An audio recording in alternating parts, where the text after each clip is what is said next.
estes encontros que a gente está promovendo são tanto para, né, divulgar a nossa pós em suplementação nutricional, que vai iniciar no final do mês que vem. Então, sempre para quem está aqui, tem condição especial, que, né, virou o lote, mas aí a gente mantém o lote anterior, então é só entrar em contato. Então, além de divulgar a nossa pós, de dar essa condição especial, também mesmo para quem não vai fazer, não tem interesse, ou qualquer outro motivo, também consegue se atualizar com os nossos docentes, que são extremamente capacitados, qualificados, e têm uma expertise interessante aí na área, tá? Falando rapidamente da nossa pós, é uma pós EAD, as aulas acontecem ao vivo, são transmitidas, mas elas ficam gravadas e tem esse acesso ao longo do curso.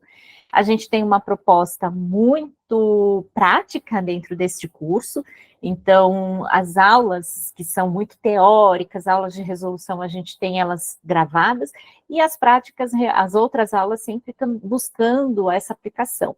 Ao final de cada módulo, a gente sempre tem uma aula que vai finalizar com casos clínicos, com tarefa que vai ser realizada durante todo o módulo, né? Então, a gente tem um módulo de suplementação no esporte, a gente tem um de fitoterapia, a gente tem de nutracêuticos, aí tem o módulo de microbiota intestinal, e o último módulo que é totalmente casos clínicos. Então, aí a gente pega, né, um apanhado de todos os módulos e faz essa aplicação com um paciente, porque cada módulo a gente tem um tema específico, mas quando a gente pensa no módulo final, esse paciente, e no nosso consultório, o paciente não vem com fragmentações, né, Adri? Então, ele vem com um combo completo.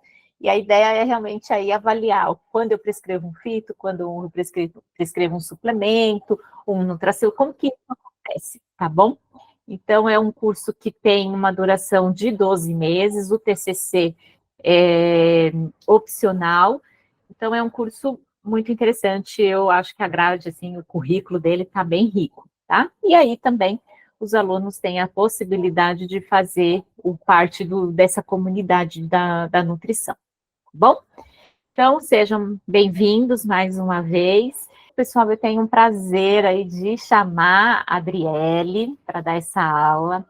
A Adriele era uma professora que virou amiga também, então hoje a gente tem uma amizade muito importante também, e assim, uma profissional de gabarito para falar na sua área, muito bacana. Vou deixar ela se apresentar, tá? Como, né, o que atualmente ela está fazendo. Dri, todo seu. Muito obrigada mais uma vez de estar sempre aí nos projetos do IENS, viu? Gina, eu que agradeço, viu, o convite. É muito bom sempre estar aqui com vocês. Eu sou a professora Adriele Viudes, e hoje eu trouxe o tema creatina e sarcopenia, para a gente fazer uma breve discussão, tá? Antes da gente iniciar, eu vou me apresentar um pouquinho, falar um pouco da minha trajetória acadêmica e profissional. Eu sou nutricionista, graduada em nutrição pela Unicentro, que é a Universidade Estadual do Centro-Oeste do Paraná. Fiz mestrado na Unifesp, na disciplina de gastroenterologia, no setor de intestino, e tenho pós-graduação em fitoterapia, segurança alimentar e nutricional, nutrição clínica funcional e também nutrição esportiva e obesidade. E atualmente eu sou doutoranda do programa de medicina translacional da Unifesp. Eu tenho uma experiência muito grande, né, para trazer para vocês, muito mais de atendimento ambulatorial no âmbito do SUS, que é onde eu atuo desde 2011. Tenho também experiência como docente convidada do IPGS, do IENS e de outros cursos de pós-graduação que eu comecei em 2018. E tenho experiência também um pouco menor de consultório particular, onde eu voltei os atendimentos no ano passado. E aqui eu deixo o link, né, do meu currículo, caso alguém tenha interesse em conhecer as publicações e verificar o restante. E para a gente dar início, né, eu acho que o primeiro ponto da gente pensar ali na sarcopenia, de pensar numa suplementação tão específica quanto a creatina, é a gente entender um pouquinho as bases do envelhecimento, né? Segundo a Organização Pan-Americana de Saúde, o envelhecimento saudável é um processo contínuo, no qual a gente tem habilidade funcional otimizada, a gente tem oportunidades de manter, de melhorar a saúde, tanto física quanto mental. Isso gera para o indivíduo uma independência e qualidade de vida ao longo desse período que ele vive. E acho que, pensando na independência, né, ela acaba sendo muito a palavra-chave que a gente teria, ops, desculpa aqui, a palavra-chave, né? Porque quando a gente se depara com uma pessoa jovem, mais velha, 50 anos ou próxima ali dos 60, que busca o atendimento nutricional, muitas vezes é já pensando nisso, em ter a independência. E existem aqueles também que não pensam nisso, né? Não tem nenhuma uma reflexão sobre essa questão, mas que a gente pode trazer à tona também, né? Porque quando a gente pensa no exercício, quando a gente pensa na boa alimentação, na boa nutrição, manutenção de peso e atitudes também positivas, convívio social, tudo isso faz parte para que esse indivíduo tenha função física, mental e essa independência que é tão importante, né? Uma coisa simples que eu ouço dos pacientes no dia a dia, que é o poder abaixar para pegar um objeto que caiu no chão, que é o poder sentar no vaso sem nenhuma ajuda, sem precisar de alguém, ir no quintal e mexer numa plantinha e não ter medo de cair no meio do caminho. Então, essas coisas que hoje talvez, né, a gente não dê tanto valor assim, mas com o avançar da idade, elas vão fazendo muita diferença. E é importante a gente pensar nisso, porque envelhecer é um processo inerente ao ser humano, né? A gente espera que isso aconteça e a gente tenta fazer com que isso aconteça da melhor forma possível. Já em relação à categorização que a gente tem pela OMS, pela Organização Mundial da Saúde, o envelhecimento ativo da população tem como base esse conceito de atividade atrelado a vários pontos, que seria a saúde, pensando não só no bem-estar físico, mas também biopsicossocial, a participação social, papel em cidadania, na cultura, sua espiritualidade, segurança, proteção, aprendizagem também, que esse indivíduo terá ao longo da vida, tá? Tanto o formal quanto o informal. E aqui a gente se depara também com outras questões que são como o idoso fica perante a sociedade, né? Conforme eu vou envelhecendo, os papéis que eu vou perdendo, os direitos, o que eu preciso ter de informações, o que eu posso fazer, tanto no âmbito individual, de família e também de políticas públicas, para que isso tudo se mantenha, né? Para que se tenha proteção em relação à saúde da pessoa idosa e essa promoção desse envelhecimento saudável, um envelhecimento bem sustentado, né? Pensando nisso, acho que um ponto bem crucial, ele não é o objeto aqui principal da nossa aula, mas que é um ponto importante, né? A sarcopenia, ela é um ponto extremamente relevante, que é a fragilidade. A fragilidade para o idoso, ela afeta tanto de um modo físico como físico e social. E quando a gente olha nesses componentes que fazem com que o indivíduo possa ter essa síndrome de fragilidade, perdão aqui, a sarcopenia é um componente realmente presente e a sua presença é fundamental para que essa síndrome possa realmente estar presente no indivíduo. A gente tem uma prevalência de fragilidade em idosos estimada entre 12 a 24%, tá? E a gente tem diversos fatores, estressores físicos, mentais, dos sistemas corporais, que interagem entre si e que podem culminar em várias disfunções. A gente tem a sarcopenia como um ponto extremamente importante, a polifarmácia do idoso e seus efeitos colaterais, risco de queda, de fratura, a saúde oral e a dentição, a inapetência, a anorexia nesse paciente.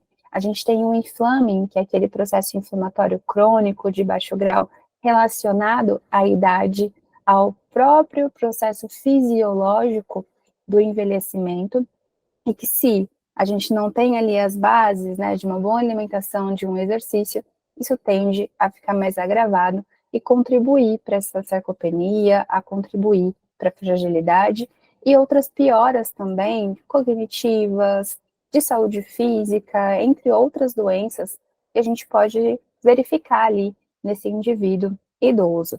Além disso, a gente tem as questões psicossociais envolvendo redução de mobilidade, com isso o idoso ele começa a ficar mais sozinho, ele fica mais restrito em casa, ele se movimenta menos porque tem medo de quedas, de machucar, e geralmente já tem um histórico ali muito importante de quedas também. O envelhecimento coloca numa vulnerabilidade socioeconômica também muito importante. Boa parte dos idosos sobrevivem com salário mínimo e tem custos muito elevados em relação à medicação, que acaba muitas vezes ocupando boa parte ali daquele gasto, né, daquele dinheiro que ele tem, e muitas vezes o que ele poderia investir em alimentação, em exercício físico direcionado e outras questões acaba ficando fragilizado, né? Isso quando ainda tem que pagar aluguel com esse dinheiro que está recebendo, tá? A gente tem questões culturais também, suporte de família e também as mudanças que podem acontecer em relação à atitude à vida. É muito comum nessa fase, você, não posso falar eu, né, mas pelo que eu vejo ali dos pacientes, eles perdem tanto essa função na vida, na família, essa identidade do que eles eram antes, às vezes de provedores, de cuidadores, de fazer tudo, para serem cuidados. E isso acaba afetando muito a percepção que ele tem em relação à sua própria vida. E aqui a gente começa a ter depressão, recebo bastante idosos que me relatam pensamentos suicidas, por conta de toda essa mudança na dinâmica da vida, tá? Então esse é um ponto muito importante da gente pensar. E tendo em vista, né, essa introdução, eu trouxe aqui um paciente atípico que geralmente eu acabo recebendo ali para os atendimentos nutricionais, com algumas informações bem básicas, só para a gente conseguir perceber essa sarcopenia, esse risco de fragilidade, quando a gente se depara com um paciente idoso, tá? Então, aqui a gente tem a dona Ana, ela tem 72 anos, tá? Esse nome é fictício. Ela chega para consulta nutricional acompanhada da filha mais velha. E a dona Ana, ela tem queixa de fraqueza nas pernas, ela tem falta de apetite, ela tá perdendo peso, mas ela fala que ela não tá fazendo dieta, não quer emagrecer, nada disso. Ela só não tá sentindo vontade de comer, tem muita fraqueza nas pernas, parece que as pernas bambeiam conforme ela vai andar. A gente consegue perceber na movimentação dela falta de equilíbrio, é uma paciente que tem muita dificuldade de levantar da cadeira, que para a gente às vezes pode ser algo simples, mas acaba sendo ali algo bem dificultoso, que demora muito, precisa de ajuda, e ela teve muita dificuldade em conseguir subir na balança plataforma para que a gente realizasse a pesagem, tá? E é uma paciente que não tem uma polifarmácia, né? Ela usa losartana, um medicamento para controle da pressão arterial, e apenas isso, tá? No momento da consulta, essa paciente apresentava 42 quilos para 1,58 m, colocando aqui um IMC de 16,8, que para o idoso, isso já é um baixo peso, um risco ali de desnutrição bem importante. E outra medida relevante para a gente acompanhar no paciente idoso é a circunferência da panturrilha, tá? Ela acaba tendo muita relação com o estado nutricional. E aqui com a dona Ana, a gente vê que ela está em 28 centímetros, isso mostrando também ali uma baixa concentração de massa muscular nessa região e bem aquém do que seria esperado para a idade e para essa paciente, tá? E aqui a gente pode pensar na presença de sarcopenia para a dona Ana, tá? A sarcopenia, ela envolve diversos fatores hormonais, nutricionais, metabólicos e também imunológicos. que fazem com que haja redução de massa muscular e também de força muscular. Nisso, nós teremos redução de unidades motoras, redução de fibras musculares e até mesmo atrofia muscular, tá? Então, uma via importante para o tratamento da sarcopenia é a atividade física. E se o paciente não vai realizando, mesmo que não seja ali um idoso cheio de patologias, seja cheio, né, ali de medicamentos, lidando com os colaterais, se ele fica mais sedentário, mais restrito, se movimenta pouco, muito por conta daquele isolamento social que eu falei para vocês, a tendência realmente é ele começar a perder massa muscular, ter hipotonia muscular, então essa perda dessa força, e aí a gente pode ter esse estado de sarcopenia, tanto pela fraqueza e essa imobilidade. E aí esse indivíduo, ele tem uma incapacidade física. Vejam aqui no caso da dona Ana, ela tem dificuldade de levantar da cadeira, perdão. A gente teve que ajudar ela a subir na balança plataforma, que nem é tão alto assim, não gera tanta dificuldade, e ela vai perdendo a sua independência, tá? A sarcopenia, ela é muito relacionada com a quantidade muscular. Então, a gente pensa que já é um marcador bruto disso, tá? Só que hoje, ao longo das décadas, além de pensar na quantidade de músculo, a gente precisa pensar também na qualidade e na função muscular, que são tão importantes quanto essa quantidade, tá? Às vezes a gente até tem um idoso mais robusto, que, né, pode ter ali uma quantidade talvez um pouco maior de massa magra do que a dona Ana apresenta, por exemplo, mas que não tem uma boa função muscular e nem mesmo qualidade dessa musculatura, tá? A definição que a gente tem colocada para sarcopenia seria que é uma condição muscular esquelética, progressiva, generalizada, associada ao aumento de probabilidade de queda, de fratura, de incapacidade física e de mortalidade, perdão, que são pontos aí adversos e impactantes na qualidade de vida desse paciente idoso.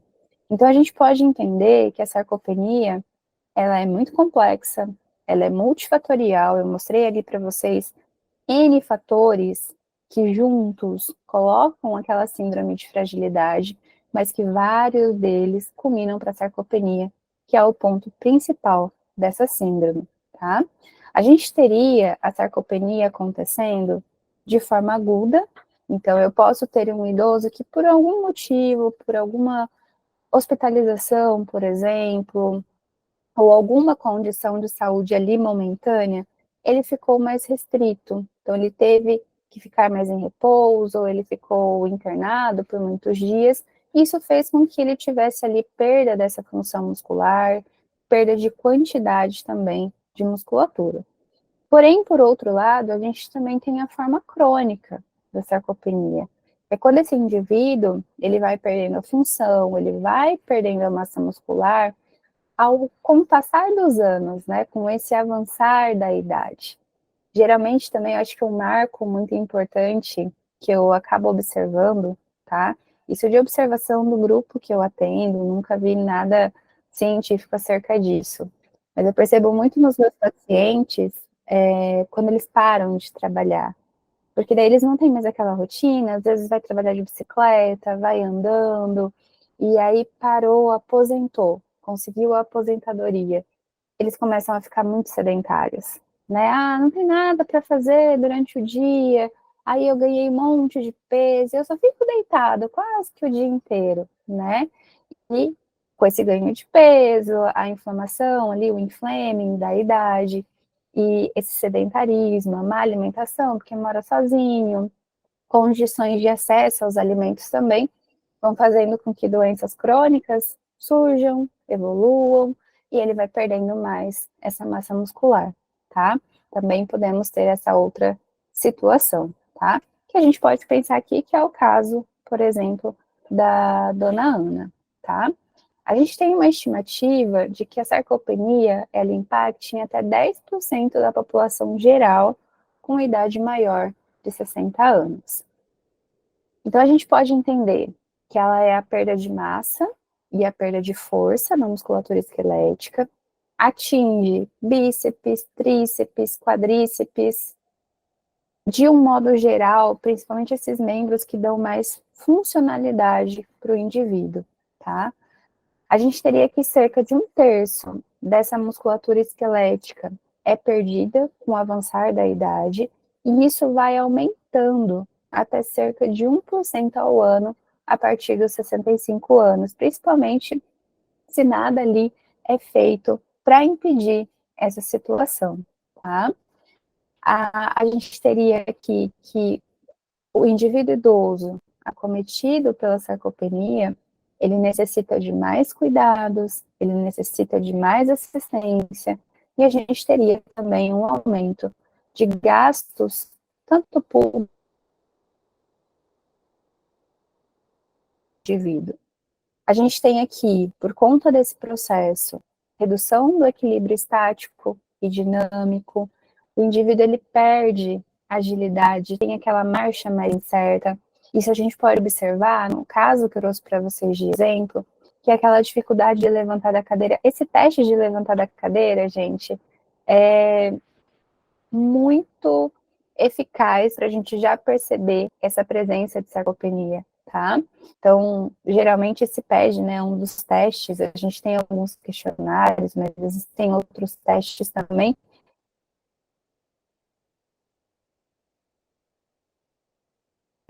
E aí você consegue avaliar essa dificuldade, esse tempo, já mostrando que ele tende a ficar mais lento.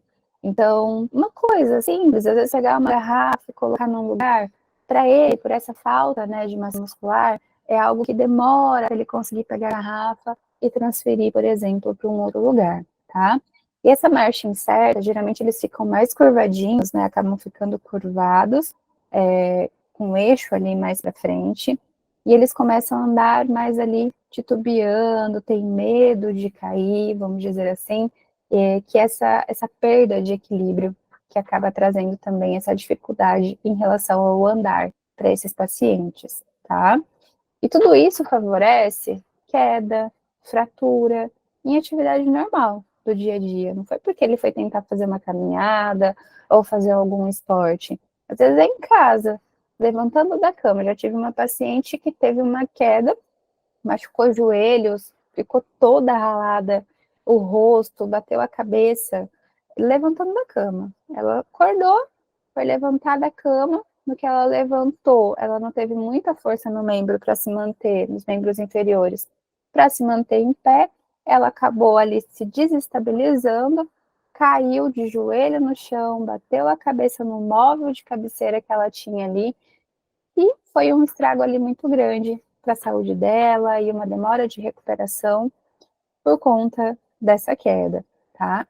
E fora os indivíduos que, por conta de uma queda, às vezes tem uma fratura de quadril, uma fratura de membro, e isso aumenta a morbidade, a mortalidade desses indivíduos, ainda mais se a gente pensar que eu tenho um estado nutricional mais fragilizado, um risco maior de infecções nessa população, tá?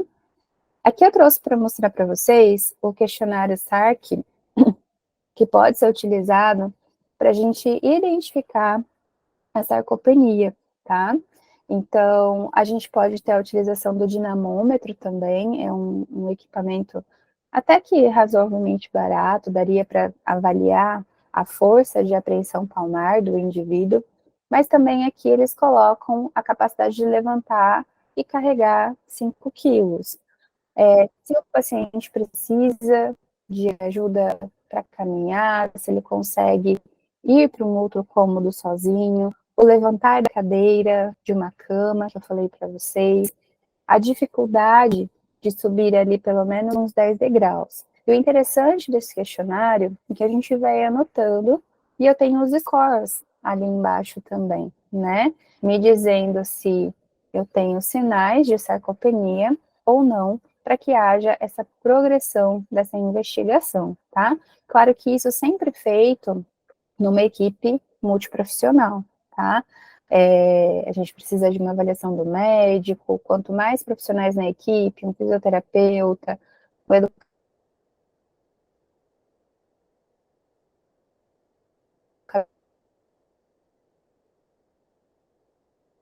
e aí essa identificação e tratar de uma maneira melhor esse indivíduo, tá? A gente tem esse outro questionário também, que é o SAC, só que aqui a gente tem a inclusão também de quedas do último ano, e a gente tem a aferição da panturrilha, né?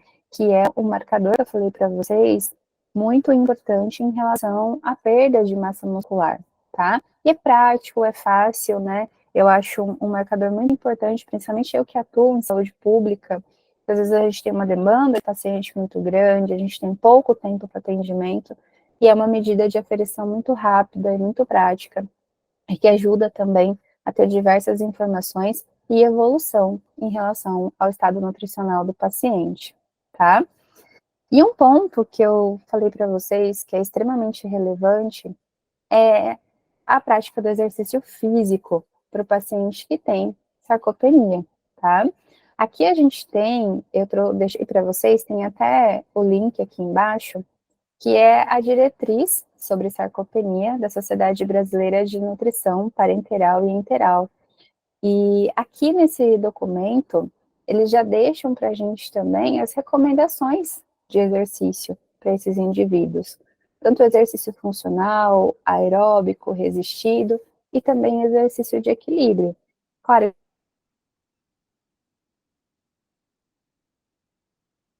que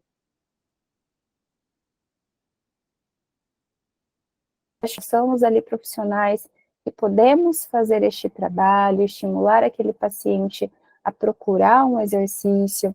Geralmente eu falo para eles, olha, vai numa academia, porque você consegue fazer tudo, consegue trabalhar todos os pontos. Ah, não gosto de academia, então vamos tentar um outro exercício, vamos ver o que está possível dentro do seu acesso financeiro, da sua condição de saúde, para melhorar essa capacidade física, tá?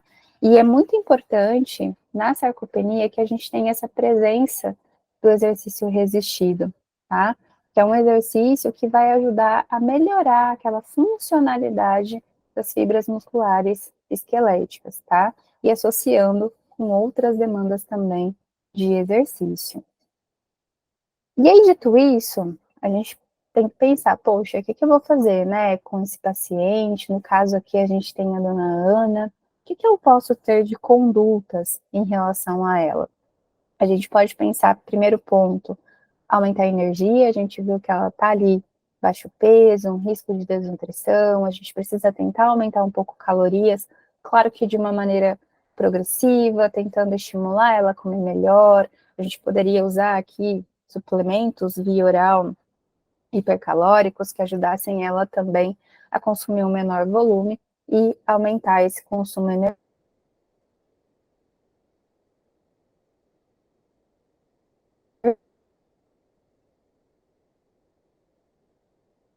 Ele já faz exercício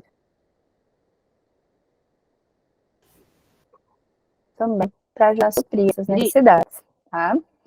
E um Dri, ponto bem importante é a gente pensar deu uma na... Oi, falhada oi, aqui pode falar. e deu uma travada aqui. Se você puder só repetir essa parte da suplementação e que você colocou agora, deu uma falhada bem nessa parte, não sei se para todo mundo.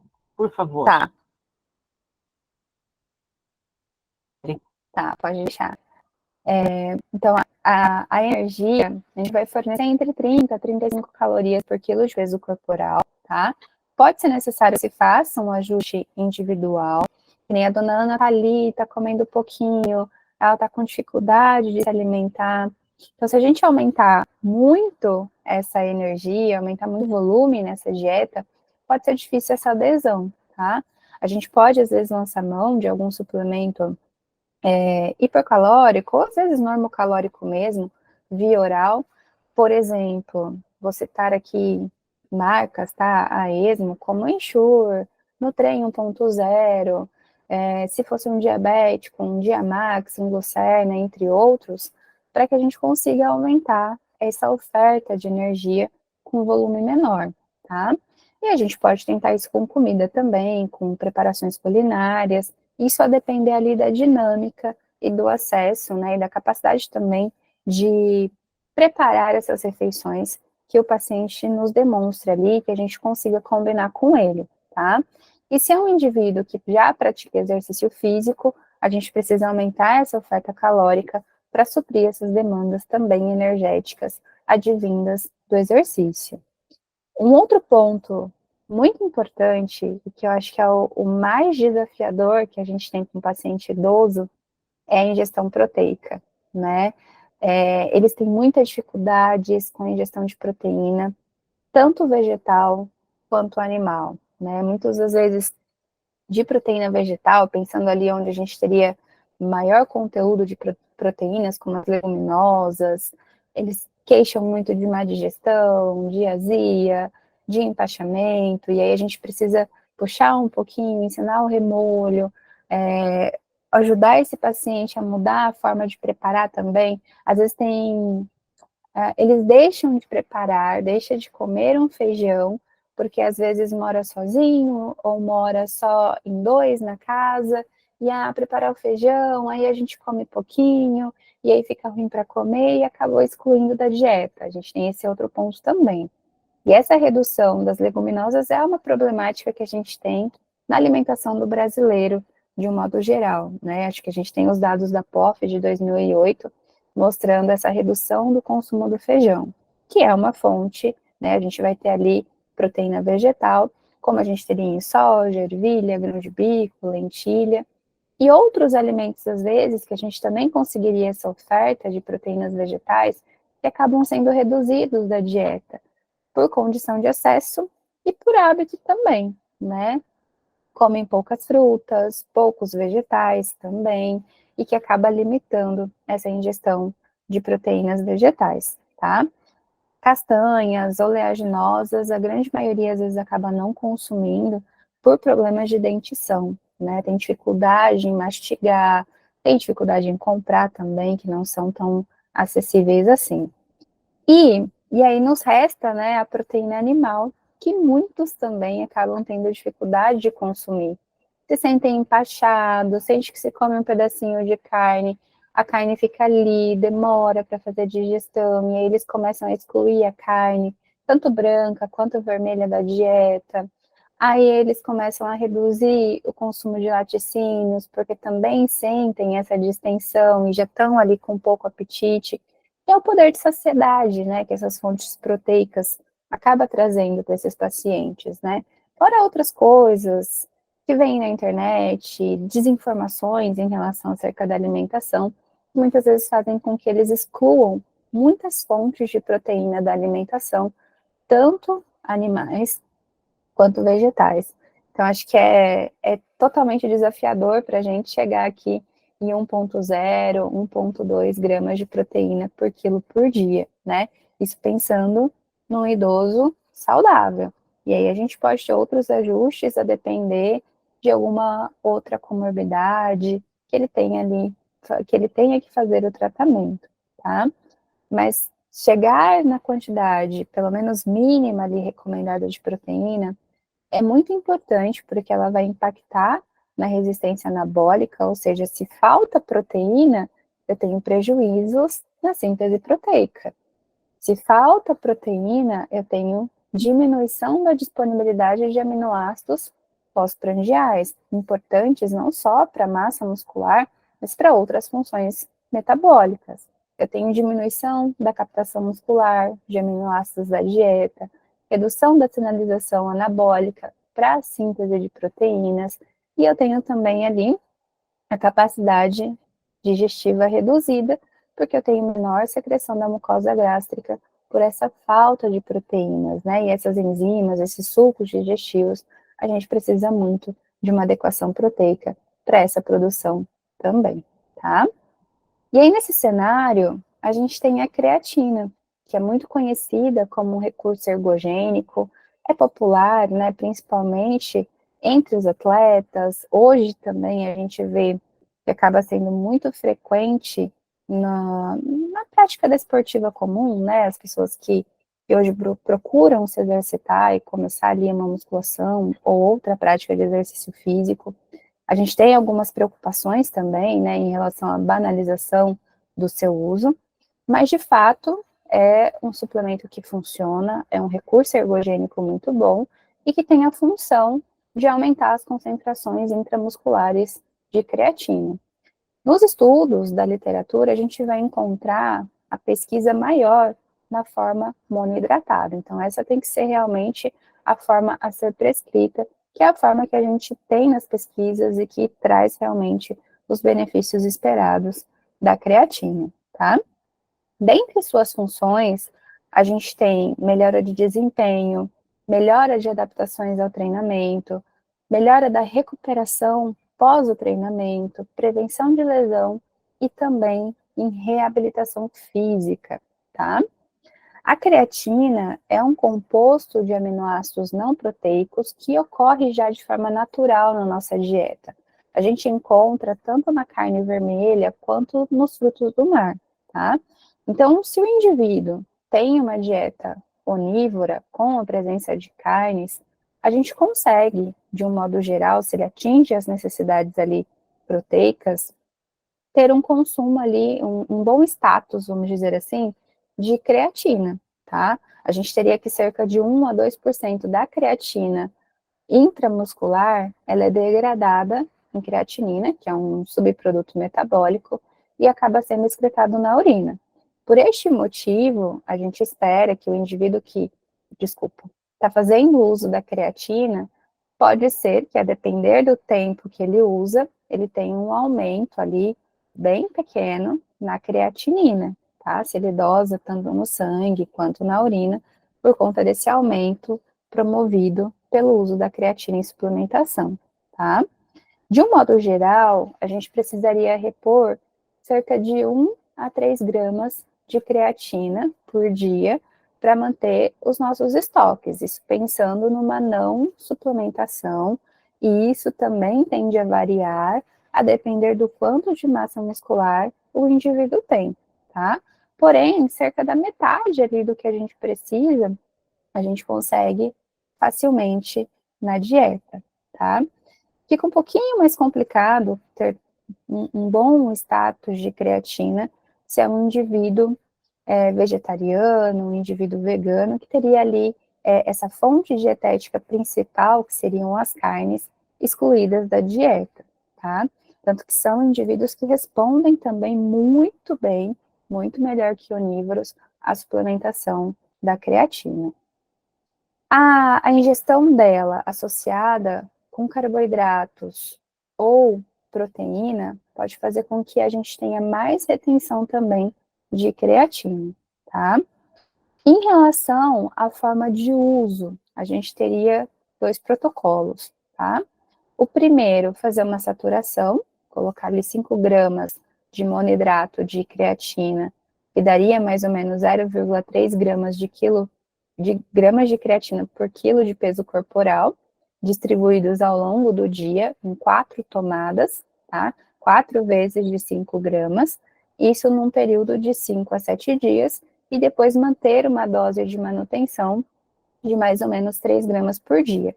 Isso faz com que se tenha o efeito mais rápido da creatina, porque eu consigo realmente saturar, né? Então, eu tenho ali um nível mediano, geralmente não está faltando, a não ser que eu tenha exclusão de carne da dieta ou alguma disfunção metabólica em relação à creatina, mas geralmente eu tenho um nível bom dela.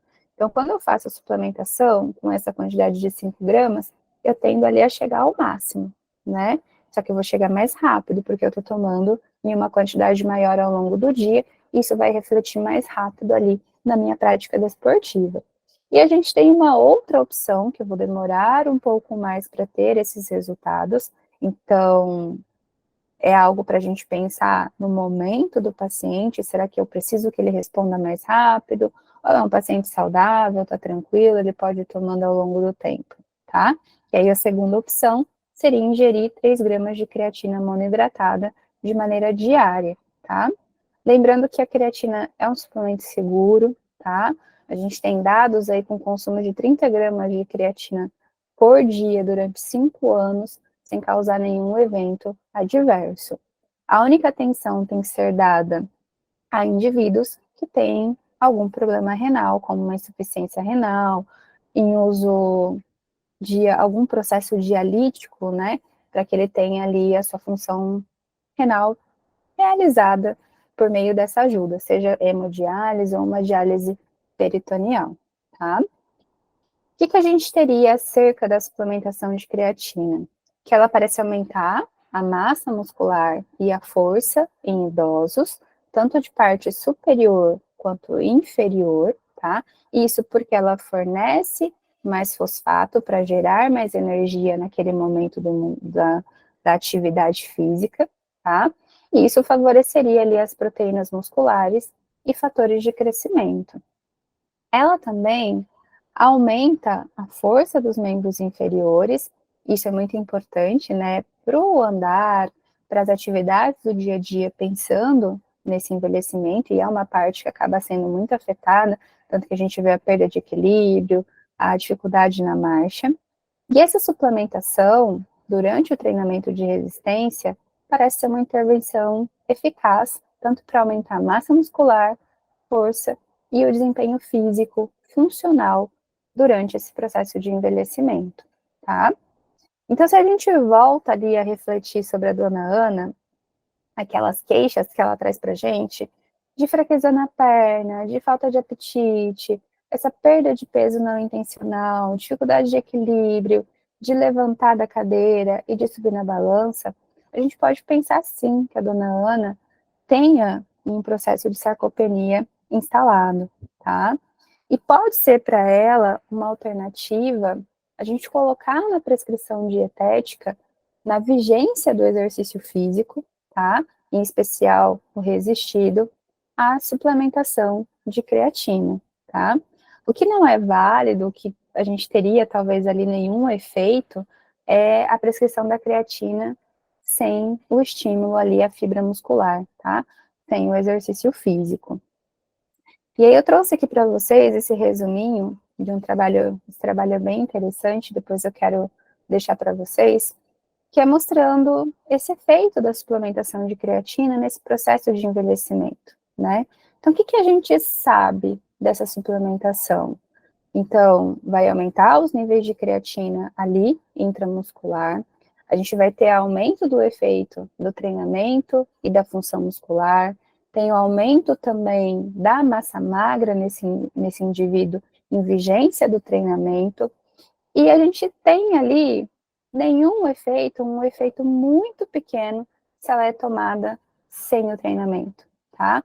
Por isso que eu digo para vocês que é importante, pelo menos pelo que a gente tem de conhecimento até agora, que o indivíduo esteja fazendo exercício físico, tá? Então, se a dona Ana vai lá e ela fala, olha, já vou me matricular amanhã, eu vou começar a fazer um exercício, eu vou num pilates, eu vou em qualquer atividade, que a gente tem essa resistência sendo trabalhada, esse treinamento físico, a creatina para ela já vai ser ali um bom suplemento para ajudar nessa resposta em relação ao treinamento e melhora desse quadro de sarcopenia, pensando que é um suplemento seguro. E aí a gente tem outras coisas que a gente ainda não sabe, né? O benefício ali individual, pensando na síndrome de fragilidade, a gente ainda tem lacunas na literatura a se pensar na idade e nas respostas em relação a essa suplementação. Quanto, né, o quanto isso pode influenciar nesse processo de aumento anabólico, pensando em estratégias dietéticas diferentes, e o quanto também a creatina interage com outros medicamentos, né? Ainda também é muito incerto, a gente não tem pesquisas ali em humanos mostrando outros efeitos que a gente possa extrapolar, seja em saúde cognitiva, dentre outras condições, a não ser o que a gente tem aqui colocado realmente para efeito de musculatura, tá? E com isso, eu gostaria de encerrar com esse trechinho que é muito interessante para a gente refletir, que a velhice ela não é uma doença, e sim um processo normal do desenvolvimento, traz mudanças no organismo do indivíduo. A gente tem vários fatores que vão influenciar nesse processo, doenças, problemas de saúde, e não tem nenhuma pílula que vai impedir a gente de envelhecer, né? Então, a partir dos 40 anos de idade, aproximadamente, o corpo humano ele já vai começar a apresentar esses sinais de desgaste, bem entre aspas, e a gente vai tendo um organismo que vai se tornando mais lento, a capacidade funcional ela vai reduzindo, e a prevenção é sempre o melhor caminho. Quanto mais jovem a gente começar a pensar nesses estoques de massa muscular, em melhorar a nossa qualidade de vida e de alimentação, melhor, para a gente chegar aqui, né, com 60 anos, muito disposto, né? Eu tenho pacientes que têm 60 anos e, se vocês olharem, vocês não dão 40 de idade, de tão ativos, que correm. Eu tenho uma senhorinha de 80 anos que ela corre, gente, ela corre 10 quilômetros todos os dias. E isso me deixa muito feliz, né? E saber que a gente pode contribuir para isso melhorar cada vez mais, tá? Muito obrigada pela atenção de vocês.